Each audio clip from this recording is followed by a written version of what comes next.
நான் முடிச்சிடறேன். ஒன்னையும் தப்பாவே பேசல. நீதிமன்ற பதிலுரையில இல்ல குறித்து வைத்துக் கொண்டு முழுவதுமாக நீங்க பதில் அளிக்கலாம். தங்க முதலீடு திட்டம் திருக்கோயிலில் ஆன்மீக வளர்ச்சிக்கு, மக்களுடைய அடிப்படை தேவைகளுக்கு எப்படியெல்லாம் வருமானத்தை ஈட்டினோம் கடந்த காலங்களில் என்பதற்கு ஒரே ஒரு உதாரணம். கேட்பாரற்று மூட்டை மூட்டையாக கட்டி வைக்கப்பட்டிருந்த தங்கங்கள் யாரும் கேட்பாரற்று கிடந்தது.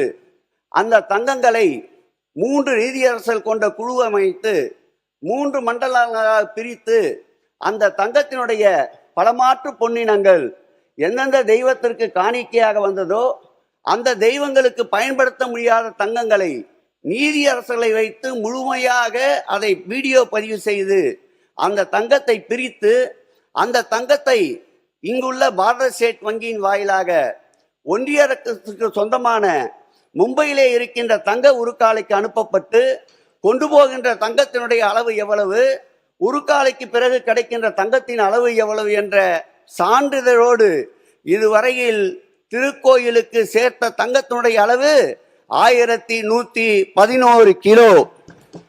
அந்த தங்கத்தினால் வருகின்ற ஆண்டு வருவாய் ரூபாய் 20 கோடி.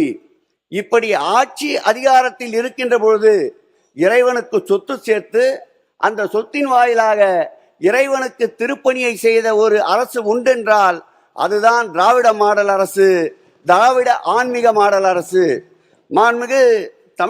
மாண்புமிகு பேரவைத் தலைவர் அவர்களே, இந்த சபையில் பல நேரங்களில் காணோம் காணோம் என்ற வார்த்தையை நாம் கேள்விப்பட்டோம்.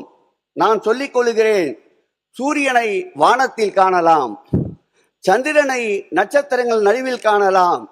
பக்த பிரகலாதன் சொன்னான், ஆண்டவனை எங்கே காண்கிறீர்கள் என்றால் தூணிலும் இருப்பார் துரும்பிலும் இருப்பார் என்றான். அந்த வகையிலே திராவிட மாடல் ஆட்சியிலே ஆன்மீகத்தில் உருவாக்கப்பட்ட பக்தர்களுடைய நன்மைகள், அது உருப்பசி ஓவாபிசி என்ற பசி போக்கின்ற அன்னதான திட்டம் என்றாலும் சரி, கட்டணமில்லாத இலவச திருமணம் என்றாலும் சரி, அது விளக்கு பூஜை என்றாலும் சரி, அது மருத்துவ மனைகள் என்றாலும் சரி, எங்கெல்லாம் லட்சக்கணக்கான மக்கள் பக்தர்கள் பயன்பெற்றார்களோ அங்கெல்லாம் எங்கள் உயிரினும் மேலான திராவிட மாடல் ஆட்சியுடைய நாயகனை காணலாம் காணலாம் காணலாம் என்று பதிவு செய்கிறேன். மாண்புமிகு பேரவைத் தலைவர் அவர்களே, இந்த ஆட்சி ஏற்பட்டவுடன் நிதிநிலை அறிக்கையிலே குறிப்பிட்டிருந்தீர்கள்.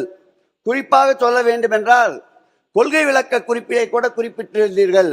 பக்கம் 281 3000 கோயில்களுக்கு திருக்குடம் முழுக்கு என்று.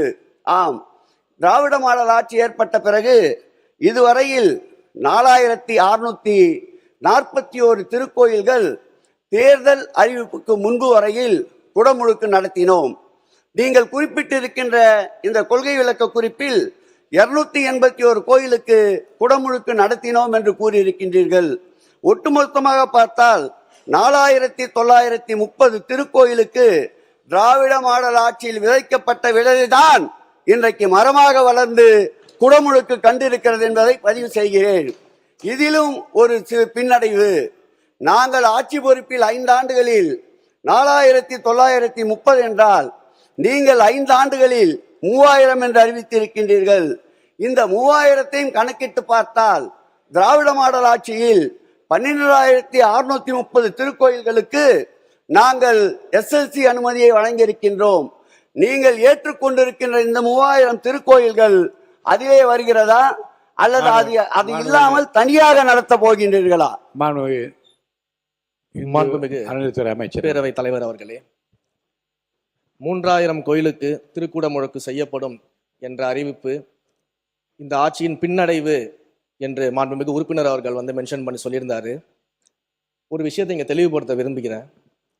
கடந்த 5 ஆண்டுகளில் 2494 திருக்கோயில்களுக்கு திருப்பணிகளை பொதுநல நிதியில் செய்வோம் என்று அதற்கான திட்டங்களை எல்லாம் தீட்டிவிட்டு இன்றைக்கு நீங்க பார்த்தீங்கன்னா அந்த மொத்த மதிப்பீட்டில் இன்னும் 392 கோடி நிலுவையில் இருக்கிறது. திரும்ப செலுத்தாம நிலுவையில் இருக்கிறது. அதுல முழுமையாக திருப்பணிகள் முடிந்த கோயில்கள் இருக்கிறது, பாதியில் திருப்பணிகள் நிற்கக்கூடிய கோயில்கள் இருக்கிறது, இன்னும் துவங்கப்படாத பணிகள் இருக்கிறது. அப்ப ஏறத்தாழ 400 கோடி ரூபாய் அளவுக்கு திருப்பி செலுத்த வேண்டிய தொகை நிலுவையில் இருக்கிறது.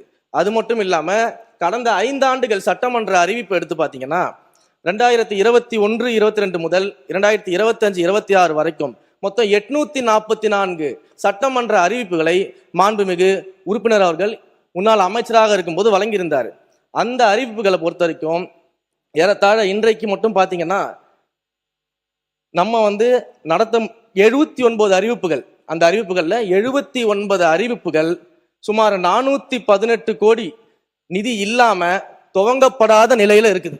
அப்ப வெறும் சட்டமன்ற அறிவிப்புக்காக எண்ணிக்கையை கூட்டி அறிவித்து விட்டு அதையெல்லாம் எங்களை கேன்சல் பண்ணக்கூடிய இடத்துக்கு தள்ளி விடாம என்ன செய்ய முடியுமோ நிதிநிலையை கருத்தில் கொண்டு அதை தெளிவாக அறிவித்திருக்கிறோம். 3000 என்பதை முதலில் நாங்கள் முடித்துவிட்டு அதற்கு பிறகு 4000 என்ன 5000 என்ன முடிஞ்சா 6000 கூட நாங்க செய்வோம். ஆனா வாக்குறுதியில ஒண்ணு கொடுத்துட்டு அடுத்து அதை கேன்சல் பண்ணக்கூடிய சூழலுக்கு நிச்சயமாக எங்களுடைய ஆட்சி இருக்காது. மாண்புமிகு உறுப்பினர் பி.கே. சேகர் பாபு அவர்கள். நான் லாவாணி பாட விரும்பவில்லை.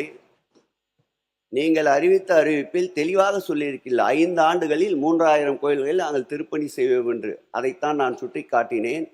நீங்கள் ரத்து செய்ய பணிகள் அனைத்தும் மக்கள் நல பணிகளுக்காக இந்த ஆட்சியிலே விடப்பட்ட டெண்டர்கள். அதை பற்றி எங்களுக்கு கவலை இல்லை, அதை மக்கள் பார்த்து கொண்டிருக்கின்றார்கள். மாண்புமிகு பேரவைத் தலைவர் அவர்களே, இந்த ஆட்சியில்தான் அமைச்சர் அவர்கள் கடந்த முறை சட்டமன்றத்திலேயே நான் சொன்னேன் 500 பேர் கூட வராத இடத்திற்கு எதுக்கு மல்டி லெவல் கார் பார்க்கிங், அதை மக்களே கேட்கலன்னு சொன்னேன். அது போன்ற திட்டங்களை தான் நம்ம இன்றைக்கு இன்னும் ஆரம்பிக்காத நிலையில இருக்கும்போது நம்ம அதை கேன்சல் பண்ணிருக்கோமே தவிர்த்து மக்களுக்கு பயன்படக்கூடிய திட்டங்களை நம்ம எங்கேயுமே கேன்சல் பண்ணல. அதோட இன்னொன்னையும் சொல்றேன், எந்த அளவிற்கு இன்னும் நிதி சுமையில இருக்கும்போது பணம் திரும்ப வர வேண்டியது இருக்குன்னா, நகைச்சுவையா ஒரு விஷயத்த சொல்றேன். நம்முடைய பாடநூல் கழக வாரியத்தினுடைய தலைவர் என்னுடைய அன்பிற்குரிய சகோதரர் அண்ணன் லொயாலா மணி அவர்கள் அனைவருக்கும் தெரியும். எப்பவுமே எனக்கு ஃபோன் பண்ணாருன்னா அன்பா சாப்பிட்டியா, என்ன பண்ற, ஏது பண்றேன்னு கேட்பாரு. இப்பெல்லாம் உன் துறையில ஒரு 58 லட்சம் எனக்கு பெண்டிங் இருக்கு, அதை எப்போ கொடுப்பேன்னு கேட்டுக்கிட்டு இருக்கிறாரு. அந்த அளவிற்கு நிறைய இடங்கள்ல திருப்பி தர வேண்டிய பணத்தொகை இருப்பதனாலதான் நாம இந்த நிதி நிலைமையை கருத்தில் கொண்டு நம்ம அந்த 5 வருஷத்துக்கான திட்டங்களை எண்ணிக்கையை நம்ம சொல்லியிருக்கிறோம். இதை இந்த இடத்துல நான் தெளிவுபடுத்த விரும்புகிறேன்.